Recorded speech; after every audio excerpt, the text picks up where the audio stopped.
नमस्कार, मैं हूं अरुण कौशिक। जिस उम्र में लड़कियां इंस्टाग्राम पे फूहड़ वीडियो बनाती हैं, अपलोड करती हैं, उसी उम्र में एक ऐसी लड़की है जिसने इंटरनेशनल खिताब जीते हैं, यूनाइटेड नेशन से खिताब जीते हैं, किताब लिखी है। इसके अलावा उन्होंने एक अभियान भी छेड़ा हुआ है। हम आपको आज रूबरू कराएंगे ऐसी एक 16 साल की लड़की से।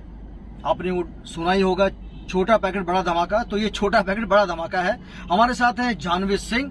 इन्होंने क्या कुछ किया हुआ है, अगर हम ये इनसे पूछेंगे तो ऐसा लगेगा कि हम सूरज को दिया दिखा रहे हैं। हम उनसे उनकी जुबानी पूछेंगे कि आखिर उन्होंने इतनी 16 साल की उम्र तक में इतनी ज्यादा अचीवमेंट जो हासिल की हैं, कैसे की हैं और क्या क्या बलिदान उन्होंने दिए हैं। जानवी का आपका स्वागत है। जानवी जी, कैसे हैं आप? क्या हाल है? जी सब बढ़िया बा। आपको बता दें कि जानवी जो है ये बिहार से हैं। बिहार के कौन सा? मुजफ्फरपुर से हैं। वहां से उठ के इन्होंने अंतर्राष्ट्रीय लेवल पे ख्यातियां अर्जित की हैं। जानवी, आपके बारे में बताइए थोड़ा सा जरा। नमस्कार, मेरा नाम जानवी है। मैं 16 साल की हूँ और मैं लैंगिक समानता और महिला सशक्तिकरण पे काम कर रही हूँ। मैं मुजफ्फरपुर बिहार की रहने वाली हूँ। देखिए, एक इतना बड़ा इन्होंने एक मिशन छेड़ा हुआ है। सबसे पहले एक एक करके मिशन पे बात करेंगे। सबसे पहले तो आपका जो मिशन है, हमने सुना जिस तरह के हीरो होते हैं, आम जो लड़के हैं उन्हें हीरो बोला जाता है। इनका एक थोड़ा एक अलग परसेप्शन है महिलाओं को लेकर, लड़कियों को लेकर, कि उन्हें हीरोइन के बजाय शी हीरो उन्हें बोला जाए। वो जो आपका कंसेप्ट है, वो क्या कंसेप्ट है और क्यों आपके दिमाग में ऐसा आया? तो मेरा जो कॉन्सेप्ट है, शीरोज का जो कॉन्सेप्ट है, ये मेरे दिमाग में आज से 5 साल पहले आया था। अभी तो 6 साल हो जाएंगे उस बात को। कि जब मैं 11 साल की थी तब मैं अपने एक रिलेटिव के घर गई हुई थी और वो डिलीवरी रूम में थी, बेसिकली हॉस्पिटल में थी वो। और अंदर से खबर आने वाली थी कि लड़का हुआ या लड़की हुई। तो जैसे ही अंदर से खबर आई ना कि लड़की हुई है, तो वहाँ पे सभी लोगों के चेहरे उतर गए, सभी लोग उदास हो गए। और मैं एज अ चाइल्ड, मेरे मन में ये क्यूरियोसिटी हुई कि क्यों ना लोग ऐसे उदास हो गए। तो उसके बाद मैंने अपने पापा से पूछा कि क्यों लोग उदास हुए। उन्होंने मुझे बताया कि बेटा, यही है हमारे समाज का कि अगर बेटी होगी तो लोग उदास हो जाएंगे, और अगर यही बेटा हुआ होता तो अभी जश्न मन रहा होता। तो तभी से वो जो क्यूरियोसिटी थी वो मुझे क्लिक करने लगी। मेरे मन में आने लगा कि ऐसा क्यों हो रहा है। फिर तब तो मैं बहुत छोटी थी, 11 साल की थी। तब से मैंने अपनी रिसर्च करना स्टार्ट किया जेंडर इक्वालिटी पे, वुमेन एम्पावरमेंट पे, और तब से ही ये काम स्टार्ट हुआ। और शीरोज, मेरा ऐसा मानना है कि जैसे हम लोग लड़कों को हीरो कहते हैं और लड़कियों को उनकी हीरोइन बताते हैं, बट अगर हम लड़कियों को शीरोज बताएंगे, जैसे कि मैंने अपनी बुक में भी लिखा है शीरोज ब्रेकिंग स्टीरियोटाइप्स में, तो हमारी जो फीमेल पॉपुलेशन है उनको काफी अंदर से करेजियस वाली फीलिंग आएगी। उनको लगेगा कि हमें हीरो की हीरोइन नहीं बताया जा रहा है, हमें खुद में एक अलग आइडेंटिटी दी जा रही है शीरो होने की। तो ये मेरा बेसिकली मोटिव था। अच्छा, आपने देखिए इतना बड़ा मुद्दा है जिसके ऊपर जानवी ने बात की है। इन्होंने किताब भी लिखी है। ये जो किताब क्या है, इसके बारे में बताइए जरा थोड़ा सा। She heroes breaking stereotypes. देखिए, ये बुक है, जानवी ने लिखी है। महज 16 साल की उम्र है इनकी और बहुत ही बेहतरीन किताब है। इस किताब के बारे में आप बताइए, क्या क्या है इसके अंदर? जी, तो ये किताब मैंने लिखी थी जब मैं 14 साल की थी, तभी लिखी थी मैंने ये बुक। और इसको लिखने का यही मोटिव था कि जेंडर इक्वालिटी पे जो कुछ भी मुझे पता है, मैं चाहती थी कि और लोगों को ही पता चल सके। इसीलिए मैंने कोशिश किया कि जितने संक्षेप में मैं लिख सकूं, ताकि लोग इस किताब को पढ़ने का वक्त निकाल पाए। और इस किताब में जेंडर इक्वालिटी से जुड़ी जो भी समस्याएं हैं उनका जिक्र है, जैसे कि एजुकेशन की प्रॉब्लम, हेल्थ की प्रॉब्लम, मेंस्ट्रुअल साइकिल की प्रॉब्लम, इवन जो लड़कियों के साथ जो वायलेंस किया जाता है उसकी प्रॉब्लम। और साथ ही साथ आधी बुक के आधे पार्ट में एक मोटिवेशनल स्टोरी है एक लड़की की, जिसका नाम गंगा रहता है। वो भी बिहार की ही रहती है और वो कैसे अपने लाइफ में सारे हर्डल्स को ओवरकम करके आगे बढ़ती है, उसकी एक मोटिवेशनल स्टोरी भी इसमें लिखी गई है। देखिए, एक नन्ही सी उम्र में इतना बड़ा अचीवमेंट है। ये तो किताब की बात होगी। जब आपने जिस तरह से आप ये अभियान छेड़ रही हैं, तो काफी दिक्कतों का सामना करना पड़ता होगा। आपके अपने घर के अंदर से ही लोग होंगे जो आपको टोकते होंगे, दोस्त होंगे, बाहर के लोग होंगे, तो उसको कैसे ओवरकम करते हैं आप? जी, तो मेरे फैमिली काफी सपोर्टिव रही है स्टार्टिंग से ही। अगर पेरेंट्स सपोर्टिव नहीं होते तो शायद इतनी स्मूथ जर्नी मेरी जाती नहीं। हालांकि अगर एक पैशन था तो उसके लिए मैं काम तो करती ही, बट सब कुछ इतने अच्छे से नहीं जाता। तो पेरेंट्स तो मेरे काफी सपोर्टिव हैं। और नॉट ओनली माय पेरेंट्स, मेरे जो गांव के लोग हैं, जो मेरे फैमिली मेंबर्स हैं, किसी ने भी आज तक मुझे ऐसे कहा नहीं कि तुम कुछ गलत कर रही हो। क्योंकि अभी भी पीरियड्स का नाम लेना ऐसे ओपनली, सेक्स एजुकेशन की बात करना काफी डिफिकल्ट होता है, स्पेशली लड़कियों के लिए। तो पेरेंट्स फैमिली तो काफी सपोर्टिव रहे हैं, लेकिन जो सोसाइटी के लोग होते हैं, जैसे मेरे बाकी जितने भी इंटरव्यूज है, मैं जब उनके कमेंट्स को स्क्रॉल करती हूँ तो देखती हूँ कि बहुत सारी ऐसी पॉपुलेशन है जो मुझसे डिसएग्री करती है, मेरी बातों को नहीं मानती है, और उनके कहने का तरीका जो होता है कभी कभी काफी अलग भी होता है, काफी अजीब भी होता है कि ये लड़की पागल है, ये क्यों ऐसी बातें करती है, और कौन लड़की ऐसी होती है जो ऐसी बातें ओपनली करती है। तो वो सब तो काफी सुनने को मिलता है। बट मेरा मानना है कि अगर दूसरी लड़कियों की लड़ाई लड़ना अगर पागलपन है या फिर अगर कैरेक्टरलेस होना है, तो हाँ फिर मैं हूँ, तो फिर मुझे उस बात का कोई फर्क नहीं पड़ता, क्योंकि मैं जानती हूँ कि मैं जो कर रही हूँ वो सही कर रही हूँ, और जब तक मुझे लग रहा है कि मैं सही कर रही हूँ तब तक बाकी लोगों की बातों का कोई असर नहीं पड़ता। नहीं बेटा, कैरेक्टरलेस नहीं है, बिल्कुल नहीं है। इतना अच्छा अभियान आपने छेड़ा हुआ है, शायद कोई हिम्मत भी नहीं करता है ऐसे समाज में। आज हम लोग 21वीं सदी क्रॉस करने वाले हैं, लेकिन आज भी हमारी जो मान्यता है, अब अगर आप ग्रामीण क्षेत्रों में जाओगे वहाँ आज भी ऐसे ही है, जो लड़कियों को जो स्तर से देखा जाता है वैसे नहीं देखा जाता। हालांकि सरकार काफी इस टाइप की नीतियां सरकार लेके आई है, लेकिन उसका कोई असर देखने को नहीं मिलता। अच्छा, अब एक चीज बताइए, अभी आप मुंबई में थे, अभी आपको बता दें, देखिए ये बिहार से मुंबई आए हैं, मुंबई में आगे कुछ कार्यक्रम किया है, तो क्या कार्यक्रम किए हैं जी?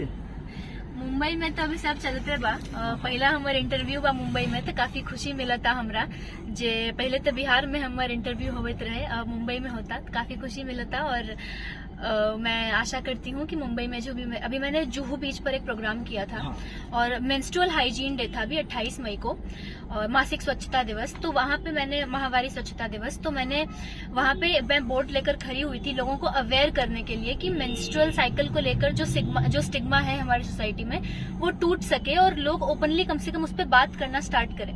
तो क्योंकि मेरा पहला अभियान था जो मैंने मुंबई में एग्जीक्यूट किया, तो काफी अलग एक्सपीरियंस था, वो भी जुहू बीच पे खड़े होकर जहाँ पर इतनी सारी पब्लिक होती है।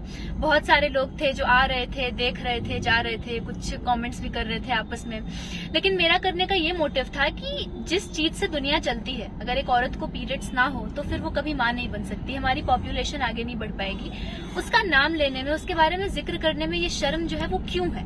तो उसी को तोड़ने के लिए, उसी चुप्पी को तोड़ने के लिए मैं वो बोर्ड लेकर खड़ी हुई थी कि हाँ मैं भी एक लड़की हूँ, और मैं जब ऐसे ओपनली बात कर सकती हूँ तो फिर हम आप क्यों नहीं कर सकते हैं। जी हाँ, बिल्कुल। देखिए, एक सेक्स एजुकेशन हमारे देश में है, ये बहुत जरूरी है। अरे सरकार जी सुन रहे हैं, सुन लीजिए महाराज, सेक्स एजुकेशन पे थोड़ा सा और जरूरत है लोगों को ध्यान आकर्षित करने का। अच्छा जानवी, देखिए हम देख रहे हैं मुकुट पहने हैं भाई, ये मुकुट क्या है? जी, ये मिस टीन इंडिया का क्राउन है, और पिछले साल मैंने एक कॉन्टेस्ट में पार्टिसिपेट किया था, Elle club miss and mister teen India में। वहां पर मुझे ये व्यूअर्स चॉइस का क्राउन मिला था। पूरे देश से लाखों की संख्या में मुझे वोट्स मिले थे वहां पर विनर बनाने के लिए, तो उसी का एक क्राउन है। मेरी क्राउनिंग दिल्ली में हुई थी, तुषार कपूर सर, मनोज तिवारी जी, इन सब लोगों ने मेरी क्राउनिंग की थी। बहुत बढ़िया। ये जो मिस टीन इंडिया एग्जैक्टली थोड़ा बताएंगे दर्शकों को होता क्या है? जी, तो ये एक कॉन्टेस्ट है जो कि टीनेजर्स के लिए कराया जाता है, पिछले 24 सालों से कराया जा रहा है, ये उनकी सिल्वर जुबली अब होने वाली है। तो इसी में मेरे पापा ने एक्चुअली देखा था इसको, तो पापा ही यूजुअली मुझे सब बताते रहते हैं देख के, तो उन्होंने ही बताया कि ये कॉन्टेस्ट है, अगर तुम पार्टिसिपेट करना चाहो तो तुम कर सकती हो। तो फिर मैंने इसका एप्लीकेशन फॉर्म भरा, फिर पटना में मेरे ऑडिशंस हुए, फिर मैं वहां से सिलेक्ट हुई, फिर मैं दिल्ली गई सेमीफिनाले के लिए, फिर वहां भी मैं सिलेक्ट हुई, फिर ग्रैंड फिनाले का हमारा शो हुआ, प्रॉपर हमारा introduction round, question answer round सब हुआ, और इसी बीच में हमारी वोटिंग होनी थी।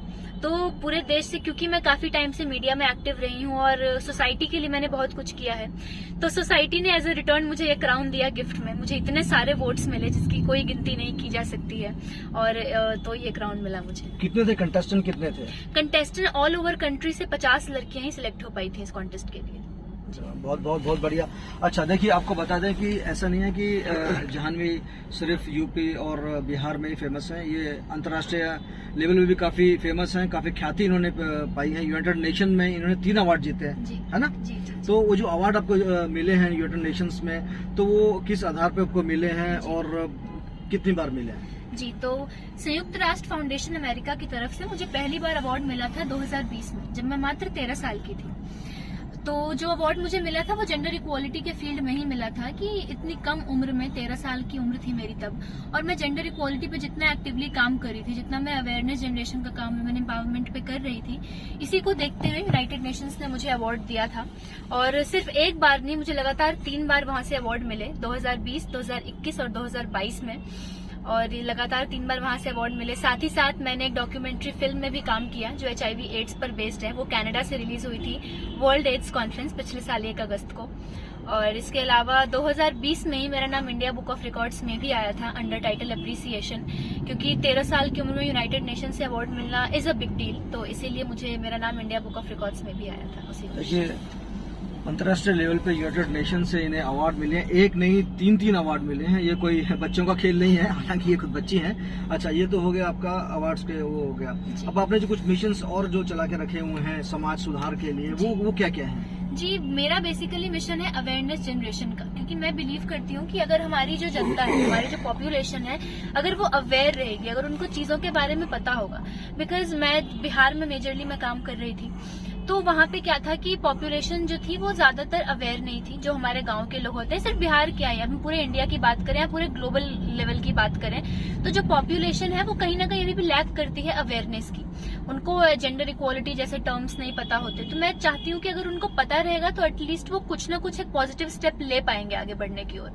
तो मैं गांव में जाकर वहाँ की औरतों से बात करती हूँ, उनके राइट्स उनको समझाती हूँ कि आपके पास ये अधिकार है, या फिर अगर आपके मेंस्ट्रुअल साइकिल की क्या रूटीन प्रॉपर होनी चाहिए उनको वो समझाती हूँ, सैनिटरी पैड की यूजेस उनको समझाती हूँ। और साथ ही साथ लड़कियों को बताती हूँ कि you are capable of doing everything, you have just all of that strength, you just need to gather it and fight for it. मैं बस उनको ये समझाती हूँ, उनको एजुकेशन की इम्पोर्टेंस बताना, उनका हेल्थ उनके लिए कितना इम्पोर्टेंट है ये बताना, क्योंकि और साथ ही साथ जो डोमेस्टिक वायलेंस के केसेस हैं ये बहुत ज्यादा होते हैं। और मेरा ऐसा मानना है ना कि रूरल एरियाज तो सिर्फ बदनाम होते हैं, ज्यादातर अर्बन सिटीज में ये होता है, डोमेस्टिक वायलेंस बहुत होता है। तो मैं उसको लेकर लोगों को अवेयर करती हूँ कि a lady is not an object. आप उनको ऑब्जेक्ट की तरफ से पहले ट्रीट करना बंद करो। जो रिस्पेक्ट हमारी फीमेल्स डिजर्व करती हैं उनको दो। और सिर्फ फीमेल्स ही क्या, हम जेंडर इक्वालिटी जैसे टर्म की जब बात करते हैं तो इंसान किसी भी जेंडर का क्यों ना हो, चाहे वो ट्रांसजेंडर हो, बाइसेक्सुअल हो, लेस्बियन हो, गे हो, जैसा भी हो, उसको वो रिस्पेक्ट मिलनी चाहिए जो एज अ ह्यूमन वो डिजर्व करता है। तो मेरा यही मिशन है कि हमारी सोसाइटी को हम इक्वालिटी की ओर लेकर जाएं, हमारे समाज में जो भेदभाव है वो मिट जाए। और केवल जेंडर के लेवल पर ही नहीं, हम कास्ट के लेवल पे देखें, रिलीजन के लेवल पे देखें, कितने सारे डिफरेंसेस हैं। तो अगर वो सब कवर हो जाएंगे तो ये दुनिया हम सबके लिए खुशहाल बन जाएगी रहने के लिए। अच्छा, देखिए, आपने इतना अच्छा मिशन से आपके परिवार से आपको बिल्कुल मदद मिल रही है, सपोर्ट मिल रहा है, लेकिन जो अपने इतने सालों से आप लोगों से मिल रही हैं, जुड़ रही हैं, लोगों से अपनी बात जो लोगों पर रख रही है, तो लोगों के रिएक्शंस कैसे होते हैं वो बताइए जरा। एक्सपीरियंस जो आपका एक वो बताइए। जी, मेरा एक्सपीरियंस लोगों के साथ रहा है कि जब मैं पब्लिक स्पीकिंग करती हूँ, जब मेरे सामने बहुत सारे लोग बैठे होते हैं, तो जब मैं बोलती हूँ तो मैं फेस के एक्सप्रेशंस में नोट करती हूँ लोगों के कि क्या फील कर रही है मेरी ऑडियंस मेरे बारे में। तो आधी पॉपुलेशन अगर जो फीमेल्स की होती है वो तो शर्मा जाती है जब मैं पीरियड्स की बात करती हूँ, क्योंकि वहाँ पे मेल्स भी प्रेजेंट होते हैं, तो उनकी नजरें शर्माई हुई सी होती हैं। कुछ ऐसी औरतें होती हैं जो सच में एम्पावर्ड फील करती हैं ऐसी बातें सुनने के बाद। तो पब्लिक से तो काफी मिक्स्ड रिएक्शंस मिलते हैं। कुछ लोग हैं जो मेरे बिल्कुल ही सपोर्ट में है कि हाँ, being a girl and being from Bihar, इतनी करेज लाना कि आप पूरे सोसाइटी को एड्रेस कर सके इतने बड़े इशू पे, तो काफी लोग सपोर्ट भी करते हैं। बट कुछ लोग ऐसे होते हैं, और मेरे हिसाब से वही वो कुछ लोग हैं जिन्होंने समाज की ये हालत करके रखी हुई है। तो वो लोग अपोज करते हैं कि इस तरह से बेशर्मी से खुल के बात करना, ये एक जो शर्म का पर्दा चलते आ रहा है उसको हटाने की क्या जरूरत है। और जब दुनिया चल ही रही है इतने अच्छे से इतने टाइम से, तो फिर ये क्या नए आजकल के बच्चों के नए चोचले हैं, ये क्यों करना। लेकिन मेरा मानना है कि जो गलत प्रथाएं थी वो बंद हुई कि नहीं, सती प्रथा बंद हुई, विधवाओं की फिर से शादी कराना शुरू की हम लोगों ने। वैसे एक महिला को जो सम्मान चाहिए अगर हम उसको देने लगे, हालांकि काफी अच्छा हमारी भारत की महिलाएं अब कर रही हैं इस विषय में, लेकिन वो पॉपुलेशन अभी भी काफी कम है। अगर हम अपने गाँवों की बात करें जहाँ पे लेडीज को प्रॉपर एजुकेशन नहीं मिलती, वो हेल्थ फैसिलिटीज के अभाव में उनकी जान चली जाती है, तो मेन अवेयरनेस की जरूरत तो वहाँ पे है। बिल्कुल सही बात है। अच्छा, देखिए, आपने एक किताब तो लिखी है, अभी सुना है कि अब एक किताब और लेके आने वाली है, तो वो किताब किसके ऊपर है और कब तक किताब आएगी आपकी? जी, वो दूसरी पुस्तक जो मेरी है उसका नाम है लाल धब्बा। नाम से ही क्लियर है कि वो मेंस्ट्रुअल साइकिल पे बेस्ड है, और मेंस्ट्रुएशन को लेकर जो भी रिसर्च मेरी अभी तक की रही है मैं उस सबको उस किताब में डालने वाली हूँ।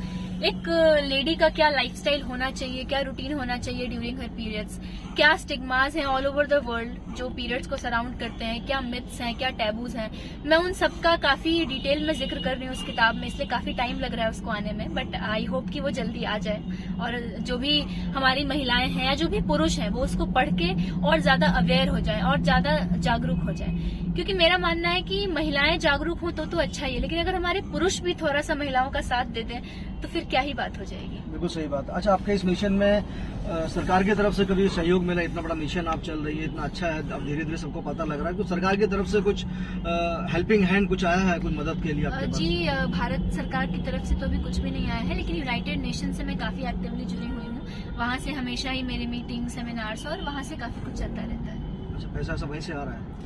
पैसा कहा जाए तो ग्रांट वहाँ से मिलते हैं काम करने के लिए, जिसमें मैं एक्टिवली काम करती हूँ। बहुत बढ़िया।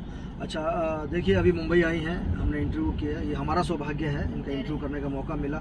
सुना है फिल्म इंडस्ट्री से भी कुछ ऑफर्स हैं आपको, फिल्म इंडस्ट्री में कुछ स्ट्रगल के लिए या किस चीज़ के लिए आप आई हैं यहाँ पर, ऐसा पता लगा है हमें? जी, मैं मुंबई में हूँ एक एक्टिंग कोर्स के लिए, मैं वो कर रही हूँ क्योंकि मेरा जो इंटरेस्ट है वो काफ़ी, मैं हमेशा से मैं एक मल्टीटास्क कर रही हूँ, मुझे बहुत सारी चीज़ें करना पसंद है। तो सोशल वर्क तो मेरा है फर्स्ट प्रायोरिटी और हमेशा रहेगा, ये तो करूँगी ही, लेकिन साथ ही साथ जो मेरा इंटरेस्ट है वो मॉडलिंग में भी है, एक्टिंग में भी है, तो मैं इन दोनों चीज़ को पैरेलली लेकर चलना चाहती हूँ, इसीलिए मैं अभी मुंबई में हूँ। देखिए, बहुत ही अच्छा काम कर रही हैं। सरकार से हमारी गुजारिश है कि अगर थोड़ा सा अगर आप मदद, थोड़ी सी हेल्प अगर करेंगे तो ये इनका छोटा सा मिशन बहुत बड़ा मिशन हो जाएगा, और सरकार भी यही चाहती है कि उनका जो मिशन है वो आगे बढ़े, तो बहुत तेजी से इनका मिशन आगे बढ़ रहा है, लोग जुड़ भी रहे हैं काफ़ी, हमने भी इनके बारे में रिसर्च किया है। अच्छा, अब एक छोटा सा आप एक संदेश दीजिए, ये खासकर उन लड़कियों के लिए जो आपकी उम्र की लड़कियां हैं, 16 साल की, 17 साल की, वो क्या है कि आप देखेंगे इंस्टाग्राम, फेसबुक, इसके अंदर बहुत ज़्यादा एक्टिव हैं, डांस करना, रील बनाना, उनके लिए छोटा सा एक मैसेज दीजिए, कम से कम थोड़ा सा एक उनको भी एक थोड़ा सा ज्ञान मिले कुछ एक। मैं उन सभी लड़कियों से यही कहना चाहूंगी कि अगर डांस करके, रील्स बना के, अगर वो तुम्हारा पैशन है, अगर वो करके तुमको खुशी मिल रही है तो डेफिनेटली करो, उसमें कोई प्रॉब्लम नहीं है। बट क्या है ना कि हम लोग अपना बहुत ज्यादा मेजर चंक ऑफ टाइम उस पर वेस्ट कर रहे हैं, जिसपे हमको कंस्ट्रक्टिवली खुद के लिए कुछ नहीं मिल पा रहा है। तो इससे बेटर है ना कि टाइम वेस्ट करने से अच्छा है, मैं ये नहीं कहूंगी कि रील्स बनाना या फिर इन्फ्लुएंसर बनना गलत है, बिल्कुल बनो, if it's your passion then definitely do it, but अपना टाइम वेस्ट मत करो, बिकॉज टाइम से कीमती ना कुछ भी नहीं है। कुछ सालों के बाद ना तुमको ये रियलाइज होगा कि अपने लाइफ का बहुत ही इंपॉर्टेंट पार्ट तुमने वेस्ट कर दिया। आजकल की जो यूथ है वो रिलेशनशिप्स में आकर बहुत चीजों में फंसकर अपने करियर को खराब कर रहे हैं। बट रिमेम्बर वन थिंग कि तुम्हारा जो करियर है ना वो तुम्हारा बेस्ट पार्टनर होगा, और लाइफ में जहां पे भी जाओगे ना तुमको वही पहचान दिलाएगा, और उसके अलावा कुछ नहीं। आप किन के बच्चे हैं, आपने किन से शादी की है, ये सब मैटर नहीं करेगा, मैटर करेगा कि आप खुद क्या हो। तो अगर आप भी चाहते हो कि आपको भी पब्लिक से वो प्यार मिले, लोग आपको भी सुनना चाहें, आपको भी देखना चाहें, तो फिर आपको उसके लिए मेहनत करनी होगी, और इसका सबसे अच्छा यही तरीका है, टाइम को कंस्ट्रक्टिवली यूज करो, टाइम को वेस्ट मत करो, और be passionate, just live your life to its fullest, और बस जो भी तुम्हारा पैशन है उसको फॉलो करो, दैट्स इट। देखिए कितना बड़ा संदेश दिया है, महज 16 साल की उम्र है इनकी, और जो इन्होंने ज्ञान दिया है ये बुजुर्गों वाला ज्ञान दिया है। हम भी दरख्वास्त करते हैं आज की युवा पीढ़ी से कम ज़्यादा नहीं तो थोड़ा तो जाह्नवी की जो बातें हैं उनमें अमल में लाएं, आपकी ज़िंदगी बेहतर होगी। बाकी हमारी शुभकामनाएं आपके साथ में हैं, आप आगे बढ़ो, और मैं तो सरकार से गुजारिश करता हूं कि ज़रूर जाह्नवी के साथ में मिलके काम कीजिए, ताकि एक अच्छा समाज हमें मिले, अच्छा देश हमें मिले। जाह्नवी, हमारी शुभकामनाएं आपके साथ हैं और सदैव रहेंगी। बहुत बहुत धन्यवाद, बहुत अच्छा लगा। Thank you very much Jahnavi. ये थी Jahnavi, thank you very much. और फिर एक नई शख्स के साथ में दोबारा फिर मुलाकात होगी आपसे। अरुण कौशिक को दीजिए इजाज़त।